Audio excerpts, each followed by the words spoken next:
promoters and their liabilities, duties and rights. We will discuss about these three things. First of all, who is promoter? Promoter is a person who drives the idea of business and incur all the expenses before incorporation. Second, right of a promoter. First of all, there are three rights.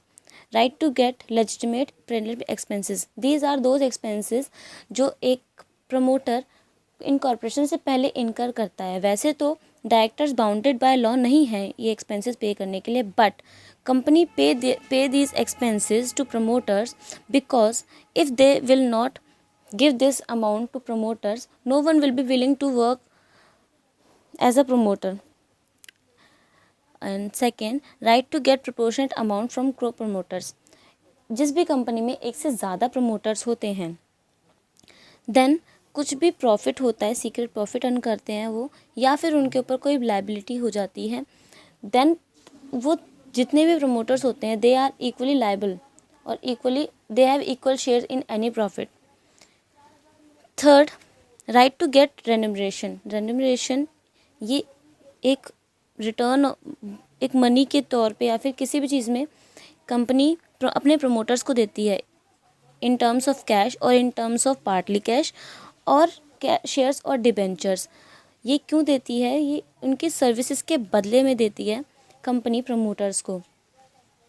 ये सिर्फ तभी हो सकता है जब company, और ये उनके पास लीगली राइट तब होता है जब कंपनी और प्रमोटर के बीच में कॉन्ट्रैक्ट हो और वो प्रोस्पेक्टस में भी हो कॉन्ट्रैक्ट. बट ये उसके बाद ही हो सकता है जब कंपनी इनकॉर्पोरेट हो, कंपनी एग्जिस्टेंस में आ गई हो, उसके बाद ही कॉन्ट्रैक्ट बन सकता है. Now liabilities of promoters. Liability due to fiduciary relationship. Fiduciary relationship क्या होता है? ये एक रिलेशनशिप होता है between company and promoter on the basis of their trust and confidence. अगर प्रमोटर, कोई भी प्रमोटर सीक्रेट प्रॉफिट अर्न करता है तो उसको वो प्रॉफिट वापस करना पड़ेगा कंपनी को. और अगर कोई भी अपनी पर्सनल प्रॉपर्टी सेल करता है टू द कंपनी और उसको कोई सीक्रेट प्रॉफिट अर्न होता है तो वो कंपनी, अगर कंपनी को पता चलता है तो वो कंपनी कॉन्ट्रैक्ट ऑफ सेल को कैंसिल कर सकती है या फिर वो प्रॉफिट को क्लेम कर सकती है by promoter. Second, liability for misstatement in prospectus. Prospectus में कोई भी अनट्रू स्टेटमेंट हो उसकी लायबिलिटी होती है, वो लायबल होता है प्रमोटर उसके लिए. जिस भी पर्सन ने कंपनी के शेयर्स और डिबेंचर्स खरीद रखे हैं, प्रोस्पेक्टस से अट्रैक्ट होके कुछ भी उसने खरीदे हैं कंपनी के शेयर्स और डिबेंचर्स और उसको कुछ लॉस हुआ है उस अनट्रू स्टेटमेंट की वजह से, तो वो प्रमोटर को स्यू कर सकता है कोर्ट में.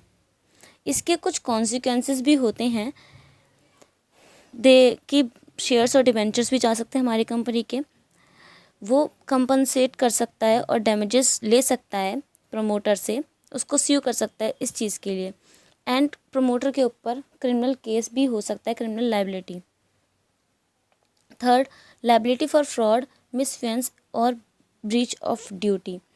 इसमें क्या होता है कि अगर किसी भी कंपनी में कोई फ्रॉड होता है, प्रमोटर ने फ्रॉड किया है या नहीं किया है, फिर भी वो उसके लिए लायबल है. अगर उसने किया है तो वो लायबल है ही, गिल्टी है वो.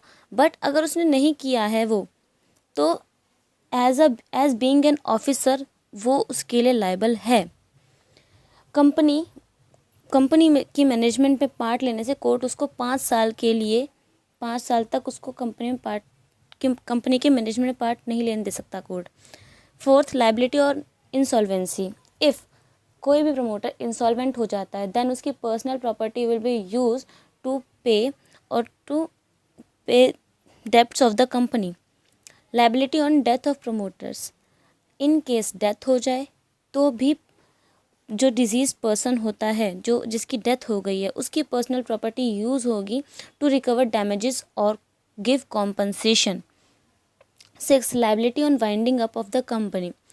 इन केस कंपनी में कुछ भी ऐसी दिक्कत हो जाती है या फिर कुछ भी केस रहता है और उसको वाइंड अप करना पड़ सकता है बाय कोर्ट के ऑर्डर पे, तब जो लिक्विडेटर होता है, लिक्विडेटर वो होता है जो भी ऑफिसर इस प्रोसेस को, वाइंडिंग अप को by court in on the order of court उस केस को कंपनी को वाइंड अप करवाता है। अगर उसने कुछ ऐसा देखा कि उसमें फ्रॉड हुआ है इन प्रमोशन और फॉर्मेशन, तो प्रमोटर से भी क्वेश्चन आस्क किए जा सकते हैं, पब्लिक एग्जामिनेशन हो सकता है like any other officer. Now duties of promoter, there are 5 duties of promoter. First of all to disclose the private arrangements. अगर प्राइवेट कुछ प्रॉफिट अर्न करने के लिए प्रमोटर ने कोई भी प्राइवेट अरेंजमेंट की है तो वो उसको कंपनी के सामने डिस्क्लोज करनी पड़ेंगी। Second, to disclose secret profit. अगर कोई प्रमोटर ने सीक्रेट प्रॉफिट अर्न किया है तो वो उसको कंपनी को बताना पड़ेगा। थर्ड, टू डिस्क्लोज और मटेरियल फैक्ट्स। ये बाउंडेड बाय लॉ है। लॉ ने ये बताया है कि प्रमोटर को सारे मटेरियल फैक्ट्स बताने पड़ेंगे। कुछ भी कंपनी को बेचने से पहले, कोई भी अपनी पर्सनल प्रॉपर्टी या फिर कुछ भी कंपनी को बेचने से पहले उसको सारे डिस्क्लोजर देने पड़ेंगे। अगर वो ऐसा नहीं करता है तो उसके ऊपर केस भी हो सकता है, जो मैंने आपको बताया था लायबिलिटी ऑफ फिक्टिशियल रिलेशनशिप में, क्योंकि उनका एक रिलेशनशिप होता है on the basis of trust. अगर प्रमोटर वो ट्रस्ट तोड़ दे तो फिर कंपनी उसको स्यू कर सकती है। Fourth, to disclose the profit which he has earn as a trustee. अगर प्रमोटर ने कोई भी प्रॉफिट अर्न किया है तो भी वो उसको डिस्क्लोज करना पड़ेगा कंपनी के सामने। Last one, to show goodwill towards future shareholders. In prospectus उसको अपनी गुडविल दिखानी पड़ेगी कि कितनी गुडविल है कंपनी की, टू अट्रैक्ट और to give full disclosure to future shareholders of the company to attract more shareholders. Thank you.